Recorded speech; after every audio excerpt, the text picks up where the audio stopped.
नमस्कार दोस्तों। मौका बिल्कुल भी राजनीतिक नहीं था और मौका ऐसा था, ऐसे व्यक्तित्व का था जिसे लोग याद करते हैं आज भी। राजेश पायलट की 25वीं पुण्यतिथि थी।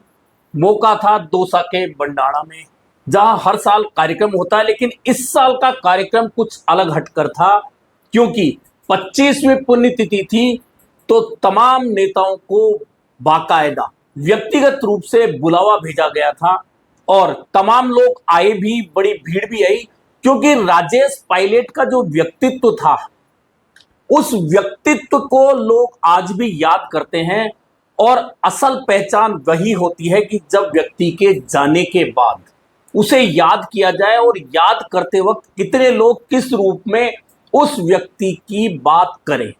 और राजेश पायलट के व्यक्तित्व को लेकर कहीं कोई तरह की निगेटिव चर्चा कभी भी नहीं हो सकती, क्योंकि चेहरे में जो खिंचाव था, जो अपनापन था, वैसा बहुत कम नेताओं में देखने को मिलता है।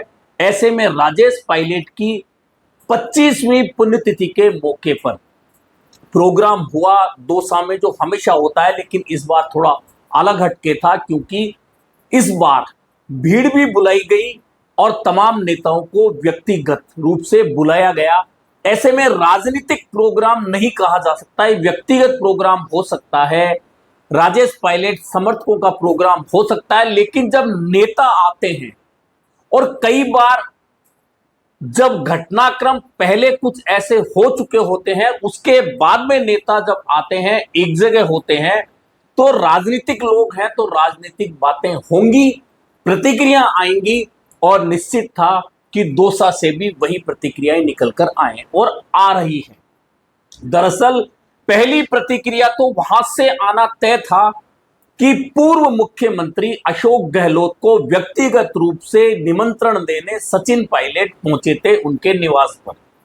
यह सबसे बड़ी राजनीतिक प्रतिक्रिया थी और इसका इंतजार सभी को था कि क्या अशोक गहलोत दौसा जाएंगे, नहीं जाएंगे या कहां जाएंगे, यह बात थी। लेकिन चूंकि अशोक गहलोत के लिए, मैं बार बार कहता हूं, कोई अशोक गहलोत को पसंद करे नहीं करे अलग मैटर है, लेकिन अशोक गहलोत टाइमिंग और राजनीतिक मैनेजमेंट को बहुत बेहतर तरीके से समझते हैं।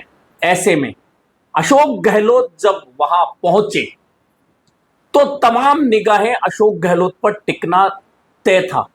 हालांकि गोविंद सिंह डोटासरा भी थे, प्रदेश कांग्रेस अध्यक्ष हैं, टीकाराम जूली भी थे, नेता प्रतिपक्ष हैं, राजस्थान के प्रभारी सुखजिंदर सिंह रंधावा भी थे, हरीश चौधरी भी थे और सांसद, विधायक प्रत्याशी, पूर्व मंत्री, बहुत सारे लोग वहां मौजूद थे और बहुत सारी भीड़ थी। अब चूंकि बात यही है कि राजनीतिक प्रोग्राम नहीं था, वहां जो भीड़ थी, वहां जो नेता गए थे, वह सिर्फ और सिर्फ राजेश पायलट को पुष्पांजलि अर्पित करने गए थे, उन्हें याद करने गए थे, उनके व्यक्तित्व का गुणगान करने गए थे। लेकिन जहां मीडिया होता है, जहां राजनेता होते हैं, तो निश्चित है कि फिर राजनीति जरूर होती है। अब राजनीति कहां से शुरू हुई? सबसे पहले अशोक गहलोत का बयान। अशोक गहलोत का बयान कि मैं और सचिन पायलट दूर कब थे, हमारी प्रेम मोहब्बत तो हमेशा से है।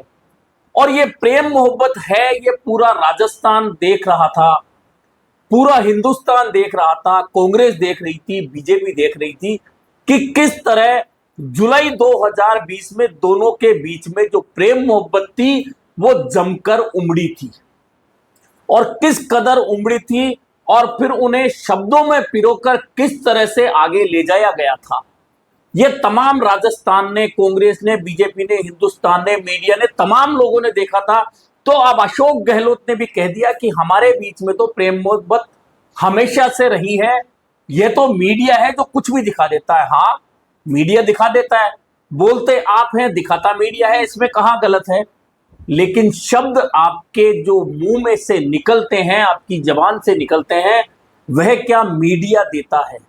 शब्द आप बोलते हैं और जब बात आती है तो आप मीडिया पर डाल देते हैं। ये राजनेताओं की आदत है, या अशोक गहलोत, सचिन पायलट या किसी भी राजनेता को ले लीजिए, उनकी आदत है कि शब्द मीडिया के बना देते हैं, भले ही कहते खुद हैं। और जुलाई 2020 से अभी तक का जो वक्त है उसमें बहुत सारे मौके आए जब एक मंच पर सचिन पायलट और अशोक गहलोत दिखे हों, लेकिन बात वही प्रेम मोहब्बत की है।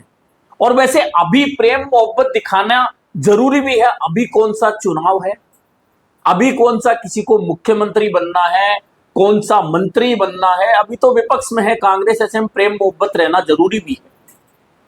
असल प्रेम मोहब्बत तो तब सामने आता है जब आप सत्ता की दहलीज पर आ जाते हैं और जब एक दूसरे की कुर्सी खींचने का समय होता है, जैसा कि 2018 से 2023 के कांग्रेस सरकार के कार्यकाल में देखा कि किस तरह सचिन पायलट मानेसर जाते ही एक प्रेस नोट जारी करते हैं, 30 विधायक मेरे पास हैं, अशोक गहलोत अल्पमत में।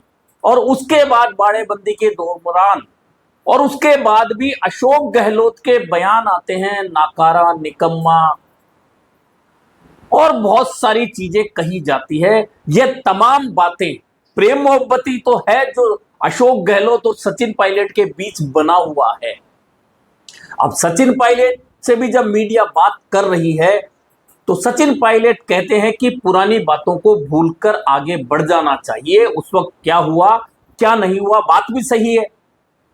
अब आप पुरानी बात नहीं भी भूलेंगे तो उन बातों को साथ रखकर कर भी क्या सकते हैं, क्योंकि राजनीति में तो समय बहुत इंपॉर्टेंट होता है कि किस समय पर किसने क्या चाल चल दी, किस समय पर किसने क्या बोल दिया, किस समय पर किसने क्या फायदा उठाया, किस समय किसका किसने नुकसान कर दिया, किस समय कौन किसके साथ रहा। ये तमाम बातें जब वक्त बीत जाता है तो आगे चलकर आप सिर्फ याद कर सकते हैं, चर्चा कर सकते हैं। लेकिन सचिन पायलट प्रतिक्रिया में कहते हैं एक चैनल को कि बीता वक्त वापस नहीं आ सकता, निश्चित तौर पर नहीं आ सकता।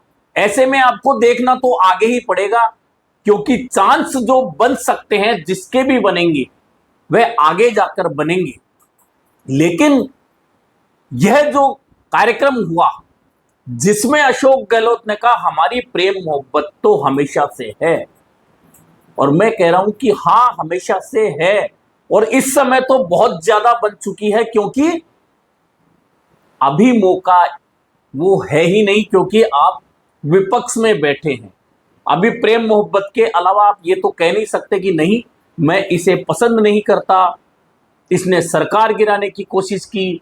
दूसरा पक्ष कहे कि इन्होंने मुख्यमंत्री नहीं बनने दिया, हमने मेहनत करके सरकार बनाई लेकिन मुख्यमंत्री ये बन गए। अब ये कहने का वक्त भी तो नहीं है कि आप कह दें, लेकिन चूंकि वहां कोई बात कही गई है, अब ये प्रेम मोहब्बत दर्शाने का जब समय आएगा 2028 का राजस्थान विधानसभा चुनाव, उससे ठीक एक साल पहले यानी कि 2027 में आप देख लीजिएगा कि ये जो प्रेम मोहब्बत है नेताओं के बीच में, आपसी प्रेम मोहब्बत जो खुलकर बरसना शुरू होगा। और जब ये प्रेम बरसेगा तो बहुत स्पष्ट रूप से दिखाई भी देगा। लेकिन नेताओं की आदत है ना, तुरंत कह देंगे यह बात मैंने नहीं कही, या कही तो इसे तोड़ मरोड़ कर मीडिया ने ऐसा दिखा दिया। और जब कुर्सी अगर हासिल होने की स्थिति आ गई और कुर्सी के नजदीक ये नेता पहुंच गए, उस वक्त जो प्रेम मोहब्बत उमड़ता है इनके मनों में, वह तो बहुत ज्यादा देखने लायक होता है। और जो लोग राजनीति में रहते हैं, राजनीति को समझते हैं, पढ़ते हैं, राजनेताओं के बीच रहते हैं, उनकी बातों में शामिल होते हैं, उन्हें इस प्रेम मोहब्बत के बारे में बहुत अच्छी तरह से पता होता है कि ये प्रेम मोहब्बत उस समय तो खासा उमड़ गुमड़ कर आता है जब सामने एक कुर्सी रखी होती है और उस पर बैठने के दावेदार 2, 4, 5 या 10 हो जाते हैं। और अगर राजनीति में कुर्सी के 10, 5, 15 दावेदार नहीं हो तो फिर उस कुर्सी को हासिल करने का मजा कुर्सी पर बैठने वाले को भी नहीं आता। और यह किसी एक राजनीतिक दल की बात नहीं है, यह तमाम राजनीतिक दलों में, तमाम प्रदेशों में, सेंट्रल में होता आया है। जब प्रेम मोहब्बत करने वाले नेता एक दूसरे को कुर्सी से नीचे गिराने के लिए अपनी पूरी ताकत झोंक देते हैं, साम दाम दंड भेद झोंक देते हैं। खैर, बहुत सारी बातें हैं, राजनीति में करते रहिए, लेकिन चूंकि मौका राजेश पायलट की पुण्यतिथि का था, राजनीति नहीं होनी चाहिए थी, और वहां कोई भी नेता यह सोच के भी नहीं गया होगा कि राजनीतिक बात होगी, भाषण होंगे, बयान होंगे। लेकिन अशोक गहलोत की टाइमिंग को लेकर मैं बार बार कहता हूं कि वे कभी भी कोई भी मौका नहीं चूकते जब राजनीतिक फायदा उठाने का मौका आए। अब यहां आप कहेंगे कि यह कौन सा मौका था जिसमें राजनीतिक फायदा उन्हें मिलेगा? तो मौका यह था कि सचिन पायलट चलकर अशोक गहलोत को बुलाने घर गए। उन्हीं अशोक गहलोत को, जो मुख्यमंत्री थे राजस्थान के, तब सचिन पायलट 18 विधायकों को लेकर मानेसर जाके एक चिट्ठी, एक प्रेस रिलीज जारी करते हैं कि 30 विधायक मेरे पास, अशोक गहलोत अल्पमत में। उन्हीं अशोक गहलोत को बुलाने सचिन पायलट अगर घर जा रहे हैं तो अशोक गहलोत क्यों चूकेंगे? भीड़ है, राजनीतिक लोग वहां मौजूद है, मीडिया मौजूद है, तो अशोक गहलोत ऐसा मौका क्यों चूकने वाले थे? और नहीं चूके, वहां गए और सुर्री छोड़ के आ गए कि हमारे बीच में प्रेम मोहब्बत है। अब ये प्रेम मोहब्बत कितनी मजबूत और बनती है, रक्षा सूत्र में बंधती है, और मौका आने पर ये प्रेम मोहब्बत फिर उमड़ती है। असल मौका तब देखा जाएगा, महत्वपूर्ण तब होगा कि इन बयानों के मतलब जब निकाले जाएंगे।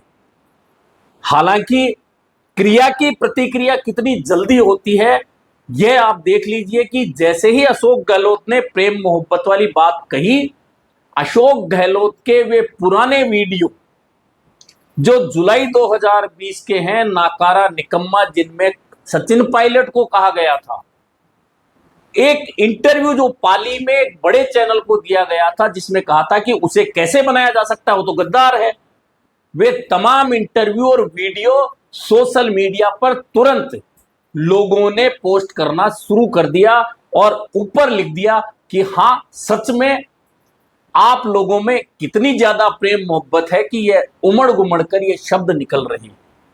यानी कि एक बेहतर मौका था राजेश पायलट जैसे बड़े व्यक्तित्व, जो मैंने पहले भी कहा कि उनके बारे में कोई निगेटिव बात नहीं कर सकता, क्योंकि उस व्यक्ति का चेहरा और बोलचाल ऐसा था, व्यक्तित्व ऐसा था कि कोई एक बार बात कर ले, देख ले तो दूर नहीं जा पाता था और उसी का होके रह जाता था। ऐसे थे राजेश पायलट।